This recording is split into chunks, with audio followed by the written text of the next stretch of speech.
Extraordinary teams are comprised of competitors. Extraordinary teams are comprised. Let me quick pause. I'm assuming you want to be extraordinary. It's an assumption, but I'm giving you the stuff that separates the extraordinary teams from everyone else. Okay? I respect your right to be mediocre, but I'm assuming that you want to be extraordinary. Okay, cool. So the first component is extraordinary teams are comprised of competitors. In fact, repeat that for me. Extraordinary teams are comprised of competitors. My grandmother told me something once before she passed away. She said, baby, it's not the size of the dog in the fight. It's the size of the... Your grandmother told you the same thing?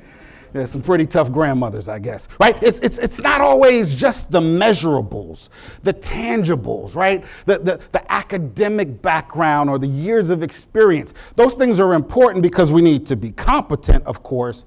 But on extraordinary teams, we've got some folks who have some fight in the dog. Individuals who actually care. Individuals who actually, the success of the team actually matters to them, right? They've got some fight in the dog. Now, I'm a big definition guy, love definitions. I think it helps understand some of these ideas. So I looked up what it means to be a competitor. Here's how the dictionary defines a competitor. The dictionary says, Webster says a competitor is an individual who strives with another individual or group, and they're striving for the same goal. Does that make sense? Individual striving with another individual or another group, and they're competing. They both want the same thing. They both want to be national champs. They both want to be number one in their market. They're competing. I get that. But I'm a former athlete, and that definition doesn't capture for me what it means to be a competitor.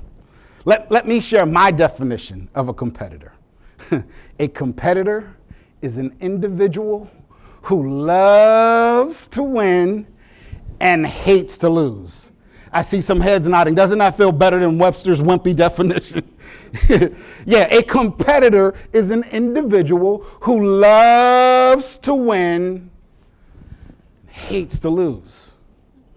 In fact, could you guys repeat that definition for me? A competitor is an individual who what?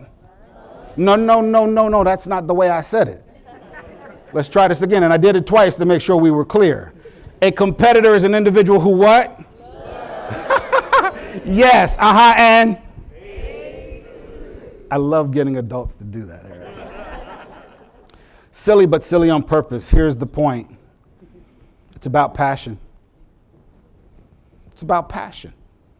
The most successful individuals, the most successful teams, the most successful organizations in the world are passionate about what they do. They're not just skilled. They're not just qualified. They're not just competent. They're passionate about what they do. It's the kind of passion we just saw and heard on the stage just a few minutes ago.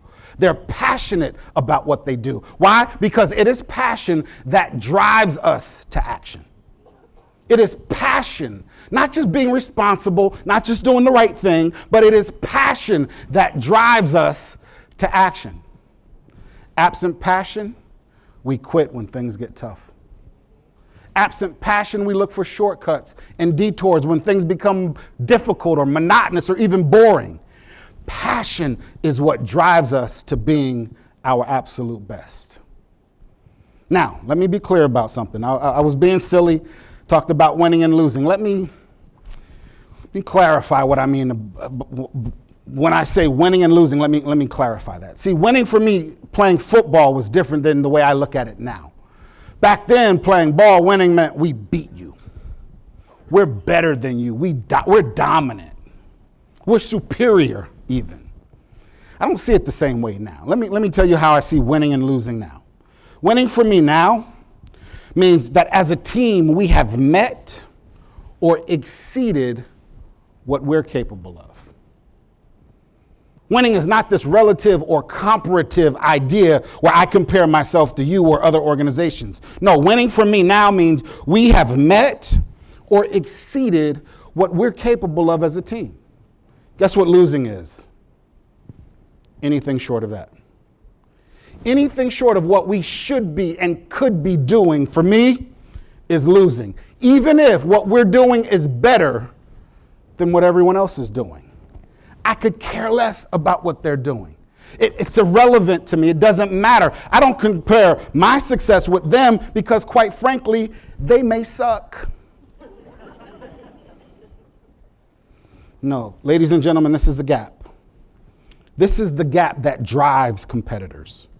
The gap between where they currently are and where they could be. The gap between what they're currently doing and what they're capable of doing. And we are driven, perpetually driven, to close this gap between what we could be doing, where we are currently, and what we could be doing. Does that make sense? Competitors are driven to close this gap. Let me say it this way and then I'll move on. I'm not really concerned about you being the best.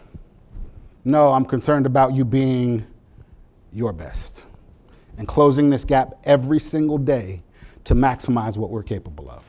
Make sense?